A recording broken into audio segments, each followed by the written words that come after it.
Vamos a iniciar el estudio de la unidad 6, que es acerca del teorema de Pitágoras. Pero antes de iniciar los contenidos propios de esta unidad, vamos a hacer lo que es un pequeño repaso de triángulos rectángulos, que obviamente lo van a hacer ustedes en su cuaderno. Para esto necesitamos recordar qué es un triángulo rectángulo, porque es la base para el estudio de este teorema.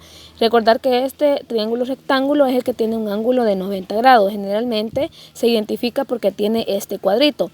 Cuando tenemos una figura como esta, aquí tenemos lo que es este cuadrito, ya no es necesario que nosotros le pongamos acá que esto tiene 90 grados, porque siempre que encontremos este cuadrito nosotros vamos a entender que es un ángulo de 90 grados.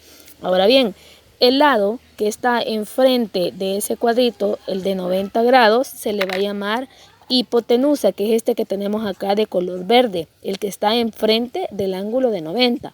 Los dos lados que forman el ángulo de 90, que están a la par o adyacentes a este cuadrito, se les llama catetos. Para identificarlos, porque los dos están del mismo color, a uno se le va a llamar cateto A y a otro cateto B. No importa cuál de los dos nombremos primero, porque los dos se llaman catetos.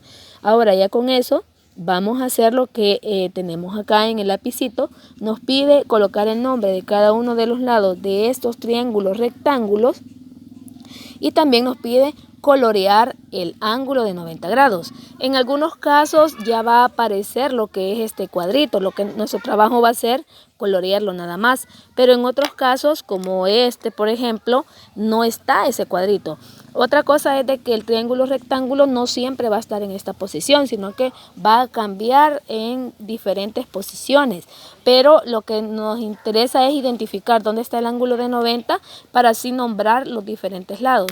Así como este, por ejemplo, que no tiene el cuadrito, lo que podemos hacer es que con una escuadra podemos identificar dónde está el ángulo de 90 grados. Y vemos que acá se forma precisamente esto a escuadra. Vemos que acá se forma este ángulo de 90, entonces podemos decir que ahí está el ángulo o el cuadrito. Porque si yo coloco, por ejemplo, la escuadra acá, vemos que lo hacemos coincidir con este lado, pero este lado que tenemos acá del triángulo no coincide con este lado de la escuadra. Entonces la forma más fácil es con una escuadra identificar dónde está el ángulo de 90 grados en cada uno de aquellos triángulos que no tengan ese cuadrito.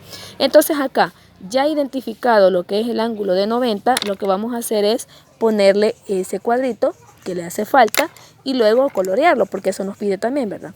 Coloreamos el ángulo de 90, ya no es necesario que pongamos que aquí hay 90. Ahora colocamos el nombre de cada uno de los lados. Ya dijimos que el que está enfrente, acá el lado que está enfrente de este cuadrito, a este se le llama hipotenusa.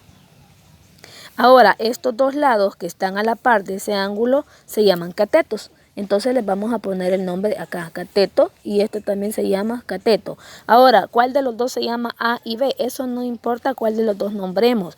En este caso, como los dos se llaman catetos, no importa cuál de los dos le pongamos A o B. Y luego ese es el trabajo que vamos a hacer en el resto de triángulos que aparecen aquí. Ahí está la figura de cómo nos deben de quedar los triángulos ya dibujados en nuestro cuaderno para luego ponerle los nombres. Si preferimos, podemos ponerle acá los nombres de cada uno de los diferentes triángulos para identificar, ¿verdad? A la hora que le pongamos los colores y los nombres. Bien, en total eso sería desde literal A hasta literal H, pero teniendo en cuenta que el literal D ya está resuelto. Y si queremos también podemos colorear, así como en este caso de un solo color lo que es la hipotenusa y del mismo color los catetos, para que se nos grabe bien cuál es el nombre de cada uno de estos lados.